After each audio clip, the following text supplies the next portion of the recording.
السلام علیکم ګرانو اوریدونکو څنګه کولی شو چې د فیسبوک نه بغیر ایپس ویډیو ډاونلوډ کړو. بعض وخت داسې ویډیو فیسبوک کې راشي یا یو بیان وي دغه رنګه اصلاحي ویډیو موږ غواړو چې دغه ویډیو ډاونلوډ کړو خو موږ له طریقه نه راځي. دغه ویډیو موږ سره دغه طریقه راوړو څنګه کولی شو چې د فیسبوک نه بغیر ایپس ویډیو ډاونلوډ کړو. ګرلې ده په سکندونو حساب سره بیا کوشش وکړئ چې ویډیو را سره تر اخره وګورئ. که ملګري زموږ یوټیوب چینل ته نوي راغلي وي تر اوسه پورې زموږ د یوټیوب چینل نه سبسکرایب کړئ نو زموږ د یوټیوب چینل سبسکرایب کړئ. دغه رنګې معلوماتي ویډیوګانو لپاره سو لیټس بګین.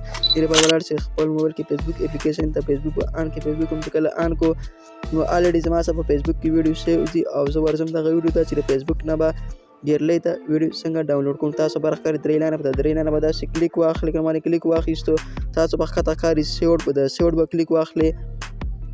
تاسو به ښکته ښکاري سی آل به د سی آل به کلیک واخلئ. دلته به ستاسو هغه ویډیوګانې شو شي کومې چې ستاسو په فیسبوک کې سیوډ وي. نو راځئ دغه ویډیو به د فیسبوک نه به څنګه ګرلې ته ډاونلوډ کوو. نو راځئ اول ویډیو اورو او دغې نه بعد دغه ویډیو به ګرلې ته څنګه ډاونلوډ کوو. کم انسان چې وخت ضایع کوي دا د ټولو نه غټ مجرم دی، دا د ټولو نه غټ ظالم دی. دا د الله تعالی یو لوی نعمت دی چې الله تعالی موږ له وخت راکړی دی. پکار دی چې موږ د وخت قدر وکړو او انسان هله ترقي کولی شي چې کله دی وخت ضایع کړي او په هغې باندې د افسوس اظهار وکړي او توبه وباسي چې د دې نه بعد به زه وخت نه ضایع کوم او وخت به زه په صحیح ځای کې لګوم. بې ځایه بوج به زه په ځان نه جوړوم چې هلته کښېنم او دلته کښېنم او هېڅ فایده نه یو تش لاس د یو ځای نه ځم نو زه به څنګه ترقي کوم. نو تاسو پیژنئ سمیع الله بھائی ما سره ډېرې ښې اصلاحي ویډیوګانې جوړوي. دغه رنګه اصلاحي ویډیو زموږ سره فیسبوک کې راشي. دغه رنګ یو بیان راشي موږ غواړو دغه ویډیو ډاونلوډ کړو. څنګه به ویډیو ډاونلوډ کوو تاسو ته به راښکاري 3.com به د 3.com به داسې کلیک واخلئ. باندې کلیک واخلئ تاسو به ښکته ښکاري په 3 نمبر کافي لینک دغه لینک به تاسو کاپي کړئ او تاسو لاړ شئ بیک ته او لاړ به شئ خپل موبایل کې کروم بوزر ته او کروم بوزر په هر یو موبایل کې د ځانه موجود دی. په دغه به داسې کلیک واخلئ. باندې کلیک واخیستو تاسو به دغه رنګې انټرفیس وشي. تاسو به په سرچ کې ولیکئ دلته تاسو په سرچ کې ولیکئ آنلاین فیسبوک ویډیو ډاونلوډر. دلته تاسو په سرچ کې ولیکئ آنلاین فیسبوک ویډیو ډاونلوډ. کله تاسو آنلاین ولیکئ نو تاسو به ښکته راشي آنلاین فیسبوک ویډیو ډاونلوډر. په دغه به داسې کلیک واخلئ.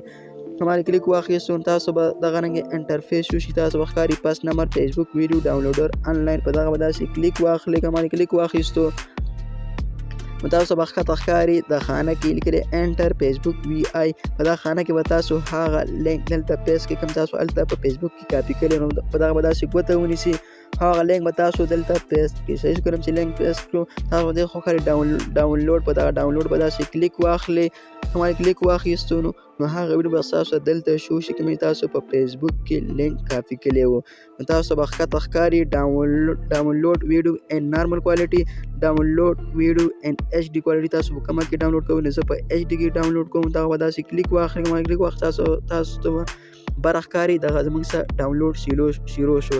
او تاسو لیدلی شئ دغه ویډیو زموږ سره ډاونلوډ سره په سکندونو حساب سره تاسو دغه ویډیو ډاونلوډ کولی شئ. راځئ اوس ورځو ګرلې ته چې دغه ویډیو زموږ سره ډاونلوډ شوې ده او که نه ده. را به شئ خپل موبایل کې دغه ګرلې تاسو چې کولی شئ دغه ویډیو زموږ سره راغلې ده ډاونلوډ شوې ده او که نه ده. زه ورځم دغه ډاونلوډ فولډر ته او دغه ویډیو تاسو کتلی شئ چې دغه ویډیو زموږ سره آیا سیو شوې ده او که نه ده سیو شوې. تاسو دغه ویډیو کتلی شئ. دا د الله تعالی یو لوی نعمت دی چې الله تعالی موږ له وخت راکړی دی. پکار دی چې موږ د وخت قدر وکړو او انسان هله ترقي کولی شي چې کله دی وخت ضایع کړي او په هغې باندې د افسوس اظهار وکړي او توبه وباسي چې د دې نه بعد به زه وخت نه ضایع کوم او وخت به زه په صحیح ځای کې لګوم. بې ځایه بوج به زه په ځان نه جوړوم چې هلته کښېنم او دلته کښېنم او هېڅ فایده نه یو تش لاس د یو ځای نه ځم نو زه به څنګه ترقي کوم. په دغه تور باندې تاسو د فیسبوک نه په سکندونو حساب سره ویډیو ډاونلوډ کولی شئ ګرلې ته. داسې ویډیوګانو لپاره زموږ د یوټیوب چینل ځان سره ضرور سبسکرایب کړئ. فیسبوک پیج هم فالو کړئ. اوس موږ لا راکړئ اجازت د لوی الله په امان.